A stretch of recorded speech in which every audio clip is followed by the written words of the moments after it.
ఒక్కసారి కొమ్మూరి గోల్డ్ కి కాల్ చేయండి. తాకట్లో ఉన్న మీ బంగారాన్ని విడిపించి మార్కెట్ ప్రైస్ కి వాళ్ళు కొనుక్కుని మిగతా డబ్బులు మీకు ఇచ్చేస్తారు. అందరికి నమస్తేనుల్లా, అందరు ఎట్లున్నారు? మంచిగున్నారులే. ఇవాళ కూడా మంచి మంచి వార్తలతోటైతే నేను వచ్చేసిన. ఎందుకు ఆలస్యం, ముందుగాల వార్తలు చూద్దాం పర్రి.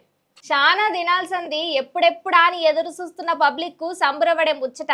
పేదోళ్ళకు అక్కడికొచ్చే కార్యానికి ఇవాళ రిబ్బన్ కట్టింగ్ చేయనున్నాడు మన సీఎం సారు. అదేనుల్లా టిమ్స్ దవాఖానా ఓపెనింగ్ అన్నట్లు. చలో పాండ్రి, మనం కూడా పురాత ముచ్చట్ను అరుసుకొని వద్దాం. చూస్తుండ్రు కదనుల్లా, రాజుల భవనం లెక్క చెక్కున కొడుతుంది. ఈ దవాఖానాలు లేని సల్వత్ అనేదే ఉండదట. ఇక దగ్గర 23 ఎకరాలల్లా అన్ని సల్వత్లు ఉండేటట్టు కట్టిండ్రట. ఇక పెద్ద ఆపరేషన్ల కానుంచలి చిన్న ఆపరేషన్లు అన్నీ ఒక కాడనే అయ్యే లెక్క. ఏ టెక్నాలజీని వాడి కట్టిన సర్కారు దవాఖానా ఇదేనటనుల్లా మొదటిది. ఇదే ముచ్చట మీద పోయిన బీఆర్ఎస్ పార్టీకి ఇక సర్కార్కి తగ్గ ఫోరే నడుస్తుంది. ఇక మేం కట్టినామని బీఆర్ఎస్ అంటే మేమే వచ్చినాకనే చేసినాము అని కాంగ్రెస్. ఇక పార్టీల పంచాయతీలు పక్కకు పెడితే ఇక పబ్లిక్ అయితే సాయం చేస్తున్నందుకు కృషి అవుతున్నారు.